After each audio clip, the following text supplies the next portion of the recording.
नमस्कार मित्रों, स्वागत है आपका आपके अपने YouTube चैनल राघव वॉइस में। क्या सच में आत्मा होती है या नहीं?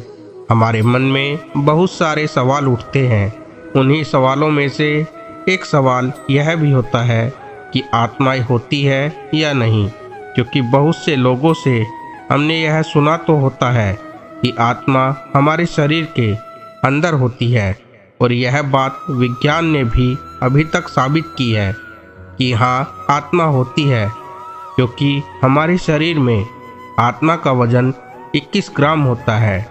यदि मृत्यु के बाद इंसान का शरीर का वजन किया जाए तो उसका वजन 21 ग्राम कम हो जाता है। इससे यही बात साबित होती है कि आत्मा होती है और उसका वजन 21 ग्राम होता है।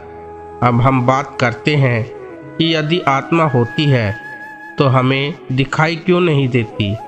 आखिर ऐसी क्या वजह है और वह किस रूप में हमें दिखाई दे सकती है? क्योंकि आत्मा का तो कोई भी रूप होता ही नहीं और ना ही हम उसे अपनी आंखों से देख सकते हैं।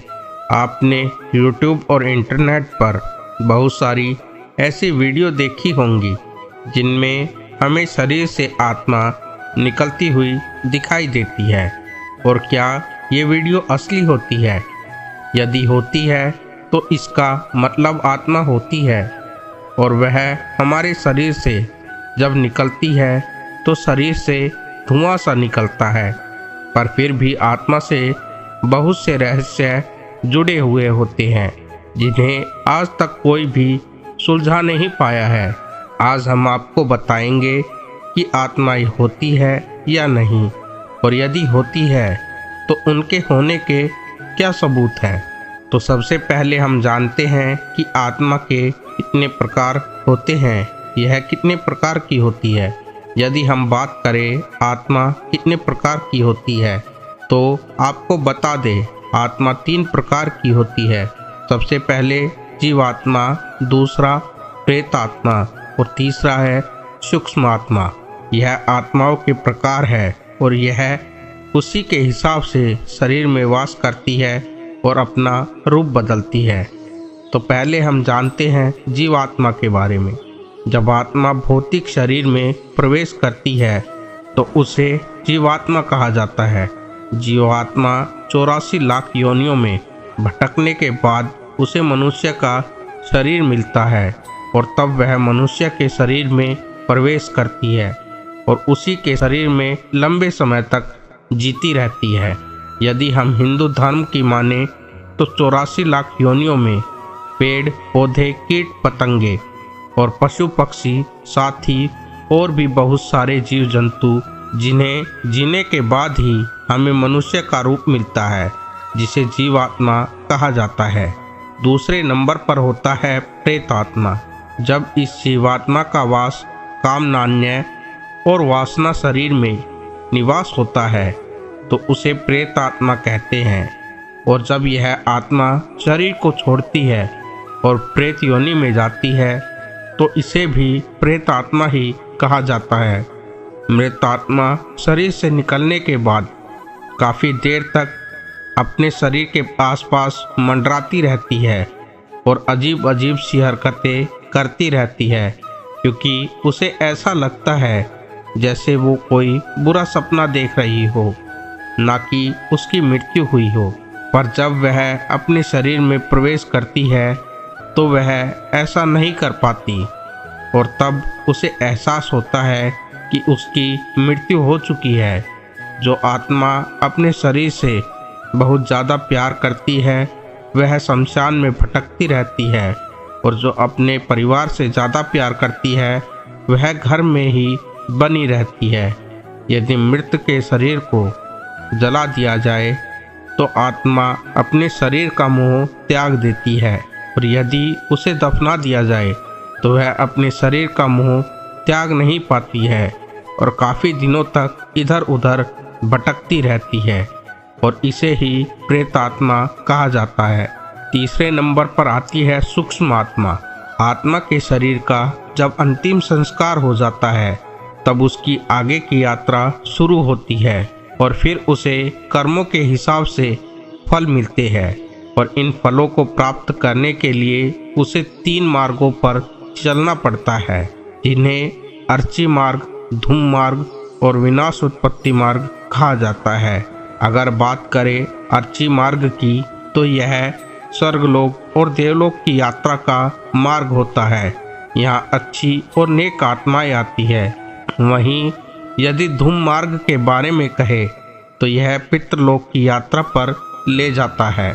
और विनाश उत्पत्ति मार्ग नरकलोक की यात्रा करवाता है। जो आत्मा अच्छे कर्म करती है वह परमात्मा से मिल जाती है और वह दोबारा जन्म नहीं लेती। पर जो अच्छे कर्म नहीं करते और अच्छे और बुरे दोनों कर्म करते हैं, उन्हें पृथ्वी पर दोबारा जन्म लेना पड़ता है और जीवन मृत्यु के चक्र में फंसना पड़ता है। इसे ही सूक्ष्म आत्मा कहा जाता है। आत्मा के कितने रंग होते हैं? यदि हम बात करें कि आत्मा कितने रंगों की होती है, तो हिंदू धर्म के अनुसार आत्मा को अलग अलग रंगों का बताया गया है। हमारे शरीर में 7 चक्र होते हैं और इनमें 3 प्रमुख होते हैं, भौतिक, सूक्ष्म और कारण। यदि हम भौतिक शरीर की बात करें तो यह लाल रंग से सना हुआ होता है, और यदि हम सूक्ष्म की बात करें तो यह पीले रंग का होता है, और कारण की बात करें तो यह नीले रंग का होता है।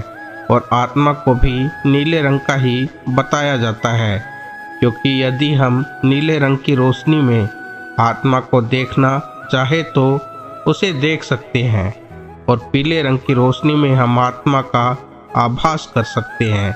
अब हम जानते हैं कि आत्मा का आभास कैसे होता है। बहुत से लोग कहते हैं कि उन्होंने आत्मा को देखा है या फिर आत्मा का आभास किया है। यह सब कैसे होता है?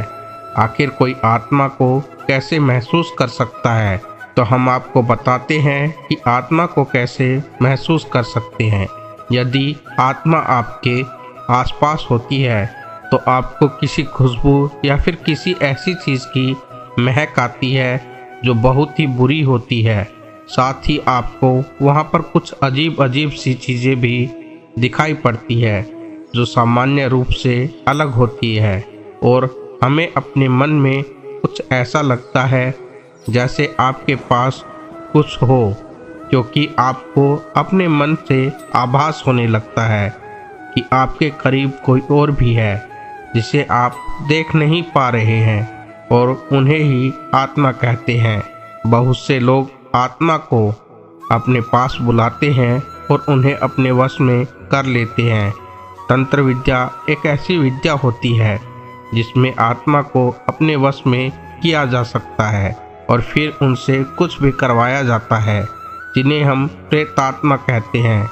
यदि हम आत्मा का अनुभव करना चाहते हैं तो आत्मा हमें अपना अनुभव खुद कराती है और हम उसे महसूस नहीं कर पाते। बहुत ही कम होता है कि जब आप आत्मा को आभास या महसूस कर सकते हैं।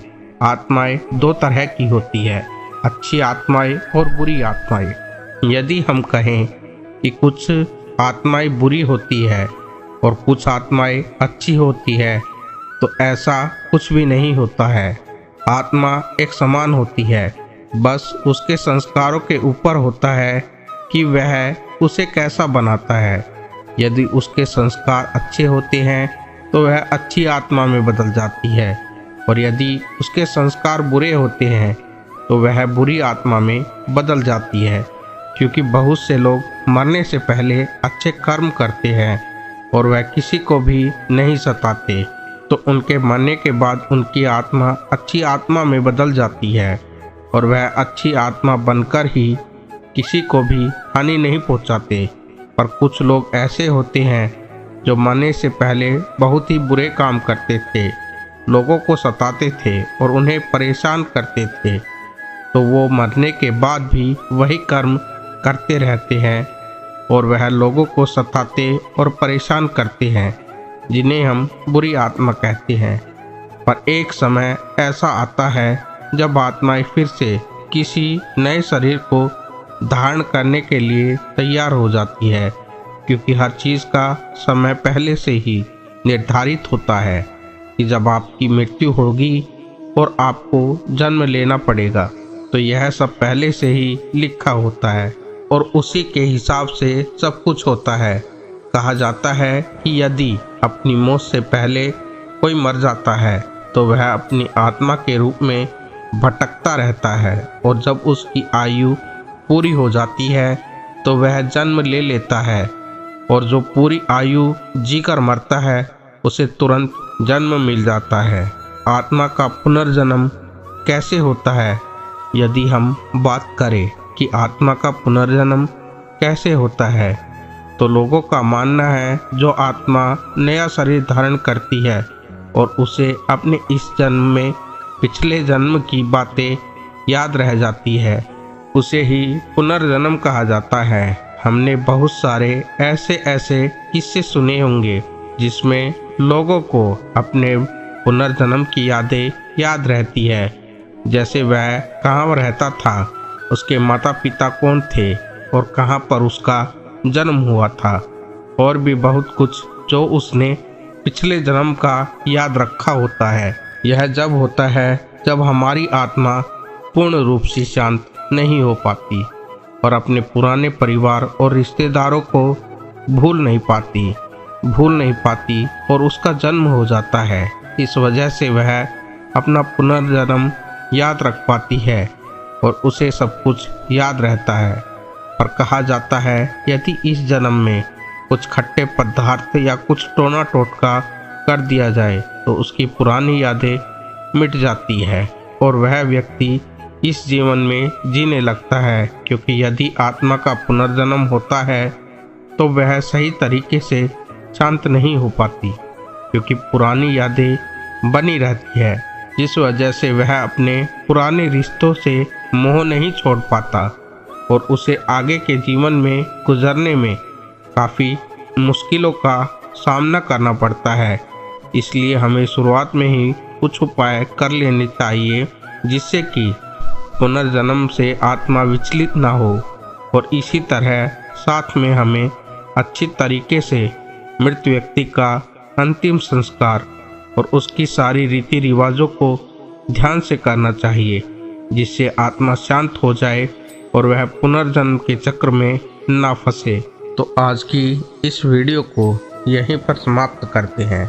आशा करता हूँ कि आज की वीडियो में दी गई जानकारी आपको अच्छी लगी होगी, तो कृपया वीडियो को लाइक कीजिए, शेयर कीजिए और कमेंट कीजिए, और अगर आप चैनल पर नए आए हो तो चैनल को सब्सक्राइब ज़रूर कीजिए। तो मिलते हैं आपसे अगले वीडियो में, तब तक के लिए नमस्कार।